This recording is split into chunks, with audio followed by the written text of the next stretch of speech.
Health tips में doctor Sandeep था। आज हम बात करेंगे इंसोम्निया के बारे में। इंसोम्निया यानी कि अनिद्रा या फिर नींद ना आना। मैंने स्लीप डिसऑर्डर्स पे बहुत सारे वीडियोस बनाए हैं जिसका लिंक मैंने डिस्क्रिप्शन में दिया हुआ है।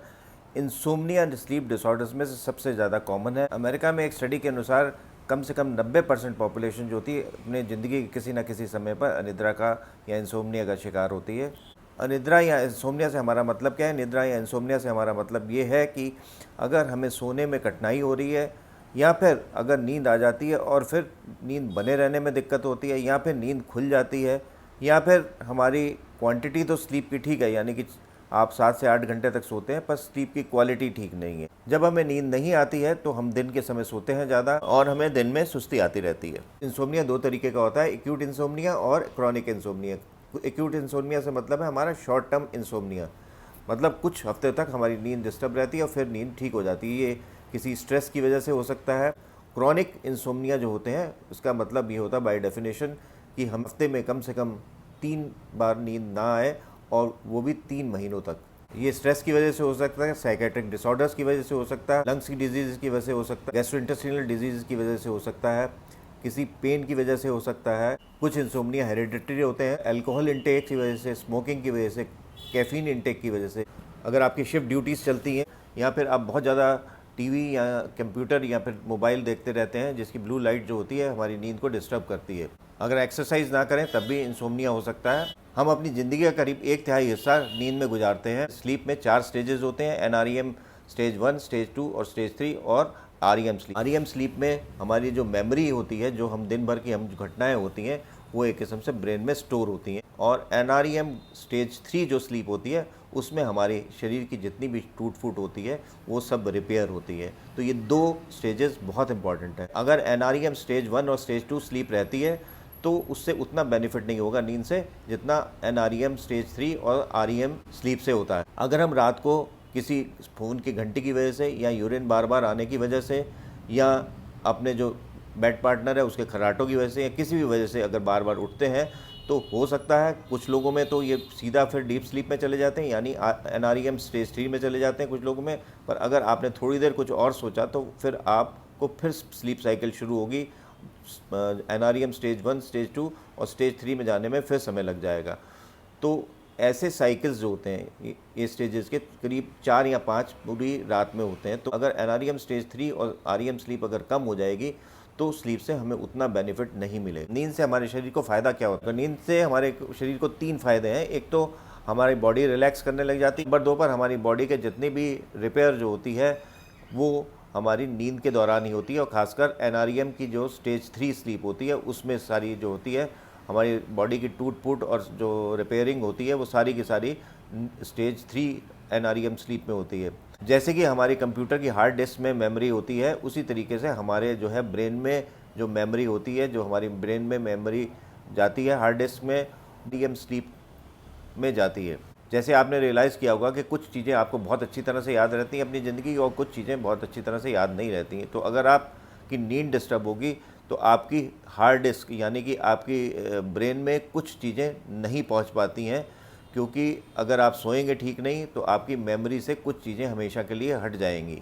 नींद हमारे लिए कितनी ज़रूरी है? कई स्टडीज़ ये बताती हैं कि अगर आप बिल्कुल फिट हैं, खाना भी ठीक खाते हैं, आप अपना प्रोटीन डाइट लेते हैं, कार्बोहाइड्रेट्स कम लेते हैं, आपको ना डायबिटीज़ है ना ब्लड प्रेशर है, फिर भी हार्ट अटैक होने के चांसेस, अगर आपको नींद कम रहती है तो आपको हार्ट अटैक होने के चांसेस ज़्यादा रहते हैं। स्टडी के अनुसार हॉस्पिटल में एक देखा गया कि करीब हार्ट अटैक के जितने भी पेशेंट थे उसमें करीब 27% पेशेंट जो थे वो नींद या तो इंसोम्निया के शिकार थे या फिर वो नींद पूरी नहीं करते थे अपने काम की वजह से। तो नींद होना बहुत ज़रूरी है हमारी बॉडी और दिमाग की सेहत के लिए। तो डेफिनेटली नींद ना आने से हार्ट अटैक होने के चांसेस बढ़ जाते हैं और नींद ना आने से हमारे आगे चल के डिमेंशिया यानी कि याददाश्त जाना और अल्जाइमर्स डिजीज़ होने के चांसेस कई गुना बढ़ जाते हैं।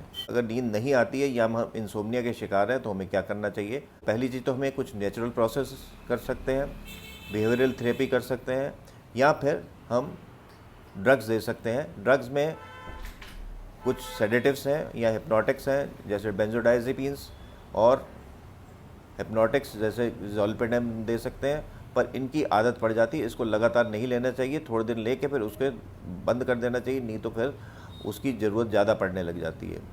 और अल्कोहल के साथ में तो कभी भी सेडेटिव्स को नहीं लेना चाहिए। नेचुरल स्लीप के लिए हम क्या कर सकते हैं बिना दवाइयों के? हमारी बॉडी में 2 सिस्टम होते हैं जो ऑटोमेटिकली काम करते हैं, सिंपैथेटिक नर्वस सिस्टम और parasympathetic nervous system. Sympathetic nervous system को हम फाइट एंड फ्लाइट सिस्टम कहते हैं। ये हमारा स्ट्रेस के समय हमारा सिस्टम एक्टिवेट हो जाता है और हमें अलर्ट रखता है। इसके विपरीत जो पैरासिम्पैथेटिक नर्वस सिस्टम है वो हमें कूल रखता है, काम रखता है, हमारे रेस्पिरेटरी रेट, हार्ट रेट को कम करता है और हमें रिलैक्स करता है। तो हमें अगर नींद लानी है तो हमें पैरासिम्पैथेटिक नर्वस सिस्टम को एक्टिवेट करना पड़ेगा और सिंपैथेटिक नर्वस सिस्टम को डीएक्टिवेट करना पड़ेगा। सोते समय कोई भी ऐसी बात नहीं करनी चाहिए जिससे हम टेंशन हो। हर इंडिविजुअल आदमी डिफरेंट है और हर इंडिविजुअल आदमी को कुछ ऐसी चीज़ें हैं जिसको करने से उसको इरिटेशन होता है, तो उसके बारे में ना तो सोचना चाहिए और ना ऐसी बातें किसी से करनी चाहिए। और हमें पैरासिम्पैथेटिक नर्वस सिस्टम को स्टिमुलेट करना चाहिए। पैरासिम्पैथेटिक नर्वस सिस्टम को एक्टिवेट करने के लिए सिंपल प्रोसेस है। मैंने पहले भी एक वीडियो बनाया हुआ डीप इंस्पिरेशन एक्सरसाइज में। इसमें सिंपल हम रिलैक्स पोजीशन में बैठकर 7 सेकंड में सांस अंदर की तरफ खींचेंगे,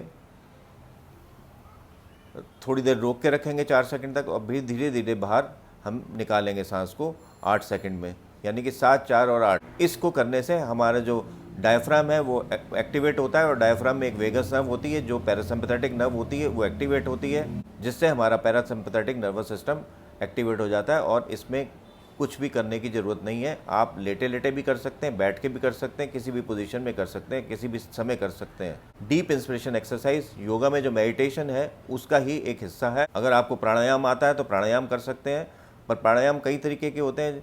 जो अनुलोम विलोम होता है वो तो आप हर समय कर सकते हैं। डीप इंस्पिरेशन एक्सरसाइजेज जो होती हैं वो हम हर समय कर सकते हैं। मैंने स्लीप हाइजीन के बारे में पहले भी वीडियो बनाया हुआ। स्लीप हाइजीन के हिसाब से कोई भी इलेक्ट्रॉनिक गैजेट, खासकर ब्लू लाइट जिनसे निकलती है, खासकर टीवी, कंप्यूटर या मोबाइल को अपने सोने से करीब 1 घंटा पहले नहीं चलाना चाहिए। स्मोकिंग और कैफ़ीन कंटेनिंग प्रोडक्ट्स जो होते हैं वो 1 घंटा पहले नहीं लेने चाहिए। अल्कोहल अवॉइड करना चाहिए और सोने से जो आपका टाइम है उससे आधा घंटा पहले लाइट को बंद करके जो है आपको सो जाना चाहिए। किसी भी हालत में नाइट लैम्प जो है आपका ब्लू कलर का नहीं होना चाहिए, क्योंकि ब्लू कलर की लाइट होती है मेलाटोनिन को सिक्रीट नहीं होने देती। मेलाटोनिन क्योंकि जो है स्लीप हार्मोन है। मेलाटोनिन में भी मैंने पहले वीडियो बनाया हुआ है, उसका लिंक मैंने डिस्क्रिप्शन में दिया हुआ है। आपका नाइट लैम्प किसी भी हालत में ब्लू कलर का नहीं होना चाहिए। आजकल हम सारा दिन घर के अंदर रहते हैं, अपने दुकानों में, क्लिनिक में या घर पर रहते हैं और घर चारों तरफ से बंद होते हैं और एसी होते हैं, तो हम दिन में बाहर निकलते नहीं हैं। अगर बाहर धूप में थोड़ी देर के लिए निकलना बहुत ज़रूरी है। इससे एक तो सर्कैडियन रिदम बनी रहती है हमारी धूप में जाने से और विटामिन डी भी मिलता है। तो आपको 1 या 2 घंटे जो है ज़रूर धूप में या लाइट में रहना चाहिए। और रात के समय अगर आप लाइट जला के सोते हैं तो ऐसे समय में सोना बहुत मुश्किल होता है, क्योंकि मेलाटोनिन सिक्रीट नहीं होता है अगर ब्लू लाइट रहती है, या कम सिक्रीट होता है, जिससे हमें नींद नहीं आती है। आपको मेरा वीडियो कैसा लगा मेरे को कमेंट सेक्शन में ज़रूर लिखिएगा। मेरे वीडियो को शेयर, लाइक और सब्सक्राइब जरूर करें। नमस्कार।